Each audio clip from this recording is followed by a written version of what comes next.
Hello, welcome to Coach Michael 101, where we listen to music, check out movies, other miscellaneous mayhem, and hopefully we have some fun along the way. I grew up or I was born in 1968, so I grew up in the 70s and the 80s. Um, Great decades. I think the life lessons and the experiences then are much more enriching and empowering than what we have now. But we're going to check out a video called The 1970s Things That Kids No Longer Do.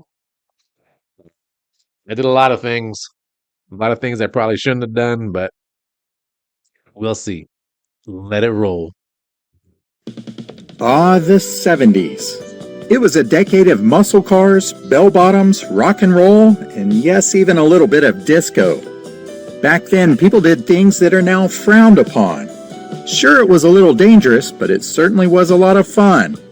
In today's video, we'll take a look back at some of the things done in the 70s that are no longer acceptable. Pickup truck. Come on.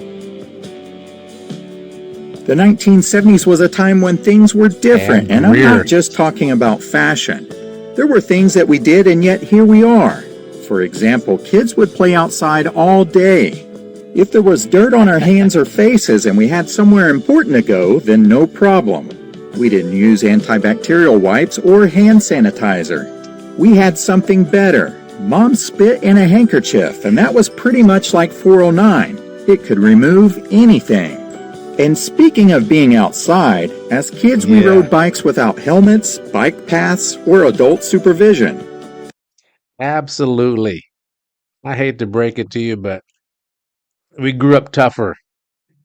You know, we learned how to fall down. We learned how to get back up. We learned how to brush it off. And you know what we learn tomorrow or in an hour or so? Things are going to be okay. It's okay to get bumps and bruises, scrapes and broken bones. You will survive. So, helicopter parents, take off.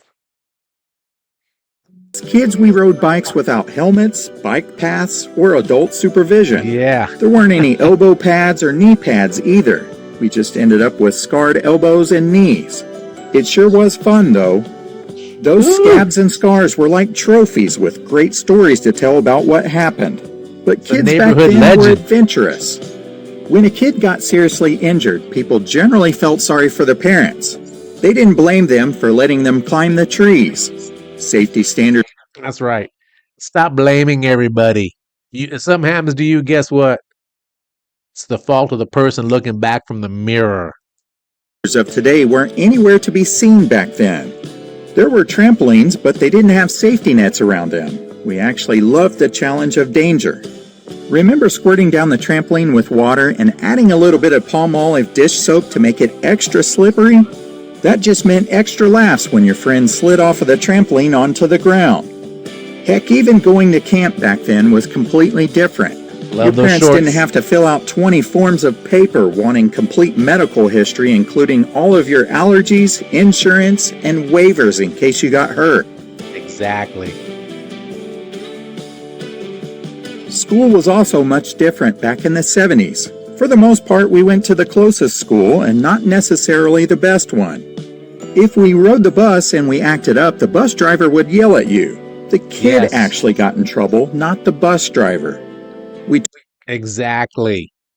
Again, if your kid's acting up, it's not the teacher's fault. It's not the neighbor's fault.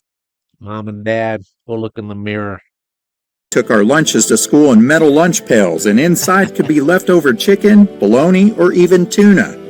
Back then, there were no fridges in the classrooms, and there certainly weren't any of those ice blocks to put in your lunch pail. Yet, for some reason, we didn't get food poisoning. We all survived. If you had a teacher that was angry all the time, then you just dealt with it. You didn't transfer out of class. You just hoped and prayed that you would have a better one next year. When a teacher gave you swats, you certainly didn't run home and tell your parents because we were all afraid that we would get it again. For the most part, kids just avoided getting in trouble in the first place. Our parents rarely knew. Imagine that. Imagine that. Learning respect. Learning how to behave. Bring back the For the paddle. most part, kids just avoided getting in trouble in the first place. Our parents rarely knew our teacher's name, much less how qualified they were.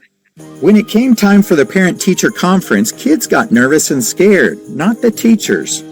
If you got a bad grade on a test, then you got a talking to and not a cuddle. Back then, if a kid received an award for being Student of the Week, then it meant that they actually did something great instead of just showing up for school.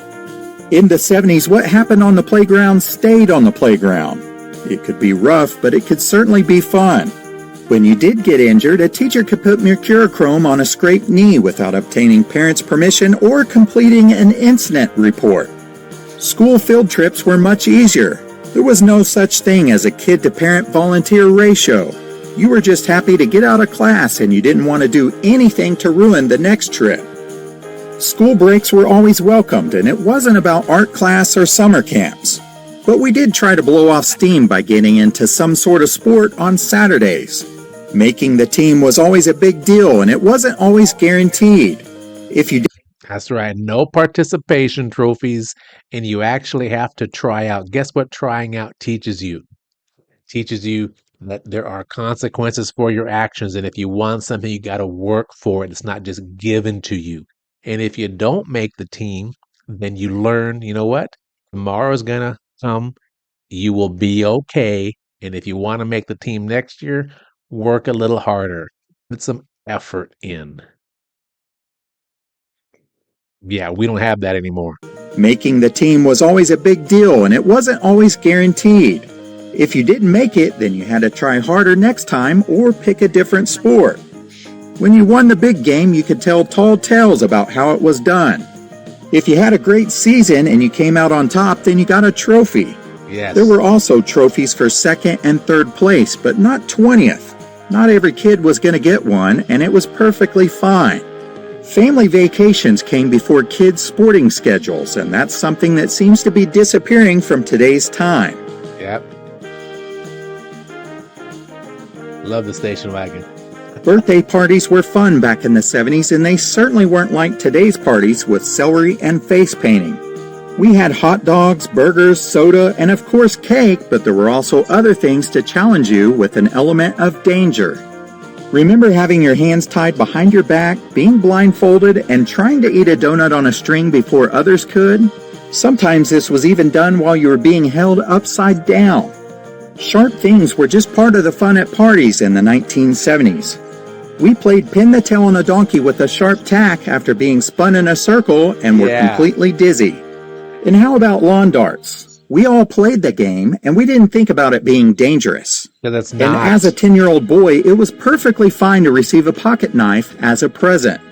A gift you like that learn. could come in really handy and could last a lifetime. We also didn't worry about germs at parties. Nobody wrote their names on cups, and we all shared them at some point. We probably even offered our friend a bite of our own hot dog. If somehow we got injured and spilled blood, then there was a good chance that we were going to become blood brothers. This, of course, was long before the AIDS scare of the 1980s.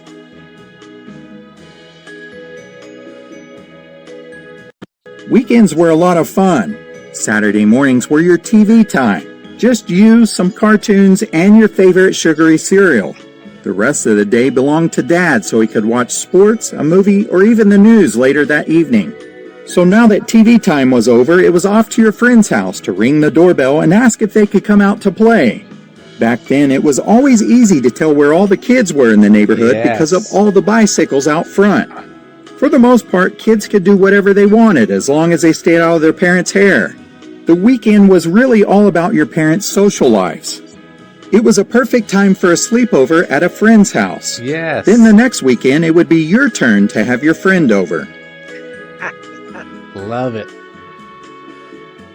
Dinner was an important time for the family to sit down together at the table and discuss the day or current events.